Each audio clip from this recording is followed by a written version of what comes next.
La cour.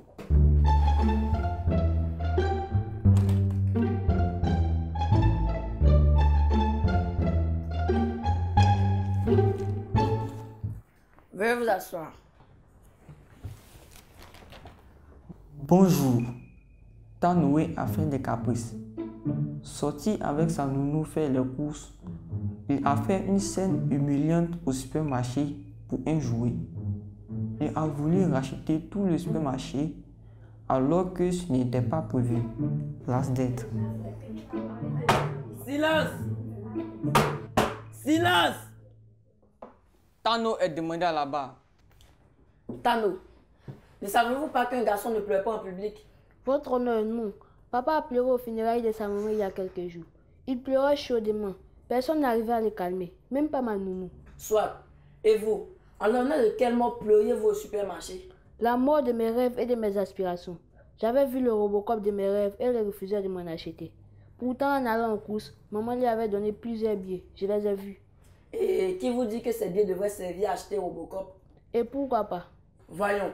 Et même si c'était le cas, était-ce une raison pour pleurer? Les larmes expriment la douleur. Oh. Maître Ngri, l'accusé est à vous. Merci, votre honneur. Tano, pouvez-vous nous expliquer la scène? Oui, maître. Allons-y. J'étais en train de jouer lorsque maman a demandé à ma nounou d'aller faire les courses au supermarché. Elle n'avait pas envie d'y aller seule et m'a demandé de la suivre. Je lui ai expliqué que cela serait compliqué car j'étais en pleine partie. Elle a insisté en me disant qu'elle me ferait ce que je voudrais une fois sur le lieu. C'est ainsi que nous nous sommes rendus au supermarché. Je l'ai assisté poliment pendant les courses. Puis, j'ai vu une montre qui me plaisait. Je le lui ai signifié aussitôt. Elle m'a donné son accord pour mettre la montre dans le panier. Peu après, dans le rayon jouet, j'ai vu un beau robot en métal.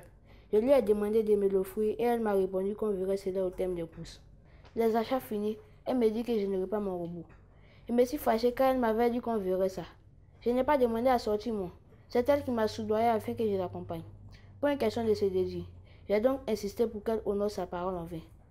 C'est là que je me suis assis au sol, en face de mon robot, et je me suis mis à pleurer car j'avais mal qu'elle m'ait menti. Les tatas qui passaient le lit ont dit, elle avait obligation d'honorer sa parole. Après avoir protesté qu'elle n'avait pas l'argent, j'ai essuyé mes larmes et nous sommes sortis. Il y avait à la sortie du supermarché un marchand de ballons gonflables qui faisait de drôles de bruit. J'ai dit que l'article m'intéressait, mais elle m'a ignoré. Face à ce lot de frustration, je me suis couché à plat ventre à l'entrée pour pleurer. Voilà. Mon client a été long et clair. Sa nounou et lui avaient un contrat. Il a seulement exigé le strict respect de ce contrat. Peut-on en vouloir à un enfant sa sensibilité? Est-ce incroyable qu'un enfant pleure parce qu'ils se sont frustrés? Je pense que non. On ne peut pas traiter un enfant qui appelle à l'honnêteté de capricieux. Votre honneur, j'en ai fini. Silence! Silence! Silence! Maître Atebi, approchez-vous s'il vous plaît. Merci, votre honneur. La nounou, avait-elle dit qu'elle vous offrirait ce que vous voudriez ou tout ce que vous voudriez? Première option. Alors, pourquoi exigez-vous après la montre le Robocop? Le robot m'a plu.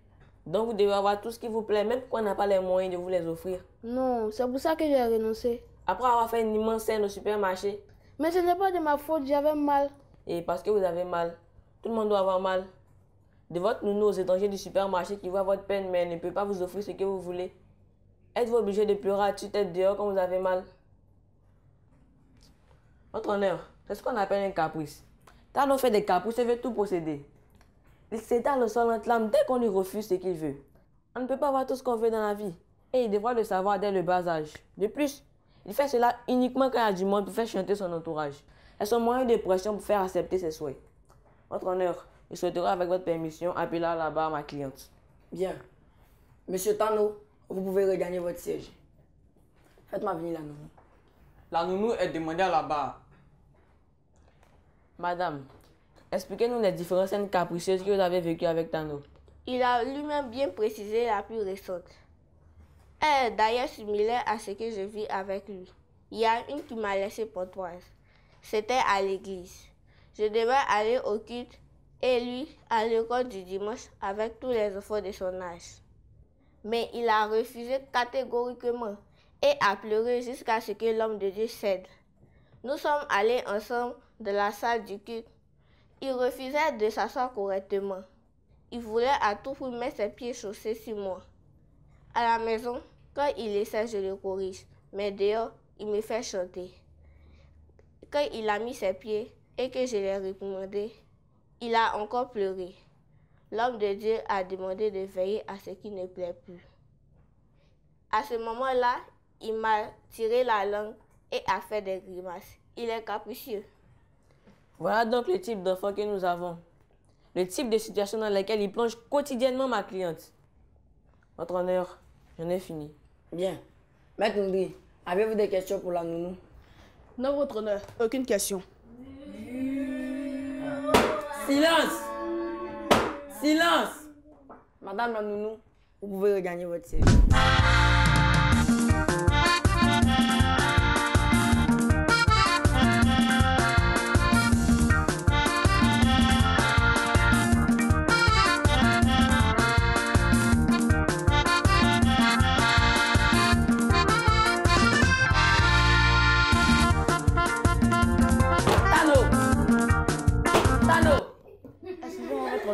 Restez avec nous.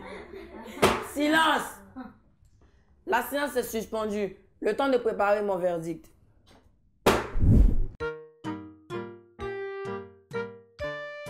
L'actualité. Hello chers amis et bienvenue dans votre rubrique Exploration. Aujourd'hui, nous parlerons du Élé Festival ou encore Festival traditionnel de course de pirogue d'Adiaké. Est un événement majeur, sportif et touristique dans le sud Comoé. Et le festival se tient chaque année à Adiaké. Alors je vous invite à découvrir ce festival qui met en avant le riche patrimoine culturel du sud Comoé. Merci d'avoir suivi, au revoir et à bientôt. Éduquer l'enfant, c'est savoir lui dire non quand il faut. Quand on pleure, on ne pleure pas du sang. Céder à ses caprices aujourd'hui, c'est ouvrir une énorme brèche. Tano, veuillez vous mettre debout. Je déclare Tano coupable des faits et accusations qui lui sont reprochés. Il sera désormais privé de sorties détente et de cadeaux jusqu'à nouvel ordre. Veuillez vous rasseoir. Chers amis, écoutez vos parents. Ne faites pas de caprices pour qu'ils vous gâtent de cadeaux. Sinon, nous ne serons pas vaillants à l'avenir. Avant de lever la séance, permettez au jury de donner quelques conseils. Les astuces. Coucou les amis. J'espère que contrairement à Tano, ne faites ni caprice ni chantage en public. Aujourd'hui, je vous donne une petite astuce pour obtenir tout ce que l'on veut auprès des parents. 1. Avoir une bonne note en classe. 2. Demander gentiment ce que l'on veut. 3. S'assurer que les parents ont les moyens nécessaires pour nous offrir. C'était tout pour aujourd'hui. À bientôt. Le mot du pédagogue. Ah, mais Loulou, quelle horreur les caprices en public. Ah, mais on déteste ça, nouveaux parents. Un enfant qui hurle en plein supermarché ou ailleurs et tous ces regards qui te disent que tu ne sais pas éduquer ton enfant. Je vous en prie, pitié. Tanoé, ce n'est pas du tout bien ça. Un bel homme comme toi doit avoir des manières. Si tu as besoin de quelque chose, exprime-toi clairement, sans faire de crise. Et surtout, comprends que des fois, on peut te refuser quelque chose. Chers parents, cela nous interpelle tous. Même quand on possède tout, il est important de montrer à son enfant qu'il ne peut pas tout avoir en claquant des doigts. Vous ne l'aidez pas du tout en répondant au moindre de ses caprices. S'il fait des caprices pour un jouet, c'est parce qu'il est convaincu que c'est un moyen d'expression qui marche. Il faut lui apprendre que non. Et lorsque la crise arrive, ne l'ignorez pas et ne le grondez surtout pas en public. Gardez votre calme, c'est vrai que c'est difficile, mais faites-le et sortez du lieu. Mettez-vous à l'écart des regards qui vous jugent et discutez avec lui. Vous pouvez aller plus loin par des punitions, mais attention, je ne parle pas du tout de punitions physiques. Je parle d'une interdiction de sortie ou de jouer, etc., jusqu'à nouvel ordre. Et surtout, mon conseil préféré, prenez rendez-vous régulier avec nous dans l'émission favorite de vos enfants. Je suis entièrement dévouée à vous apporter de belles notions de vie et de conduite. À bientôt. Éducation civique et morale. Hello les amis, aujourd'hui nous allons parler de la Constitution. Qu'est-ce que la loi? La loi, c'est l'ensemble des règles établies par la société et que tout le monde est obligé de respecter. La loi règle, autorise, ordonne, interdit, protège et punit. Les lois sont votées par les députés. Qu'est-ce que la Constitution d'un pays? La Constitution d'un pays, c'est l'ensemble des textes qui disent comment ce pays doit être gouverné. C'est sa loi fondamentale. Ce que je dois faire. Je dois obéir aux lois et aux règlements. Je dois respecter la Constitution de mon pays. Je dois amener les autres à respecter les lois et les règlements relatifs à l'impôt. Ce que je ne dois pas faire. Je ne dois pas refuser d'obéir et de respecter les lois et règlements. Je ne dois pas refuser de respecter la Constitution de mon pays. Je ne dois pas amener les autres à refuser de payer leurs impôts. Je dis pourquoi je dois respecter les lois et règlements. Le respect d'une loi ou d'un règlement permet d'instaurer l'ordre, la justice, la sécurité, la paix sociale, le maintien de l'harmonie dans la société, dans le groupe, etc. Celui qui ne respecte pas les lois et règlements est dangereux pour la société. Il peut y être obligé par la justice. Le respect des lois et règlements relatifs à l'impôt permet par exemple à l'État d'avoir des moyens pour assurer le développement du pays, la construction des routes, des écoles, des hôpitaux, des infrastructures de télécommunications. Pour conclure, respecter les lois est un devoir de citoyen. Le respect des lois et des règlements garantit la paix, la sécurité, l'ordre et la justice.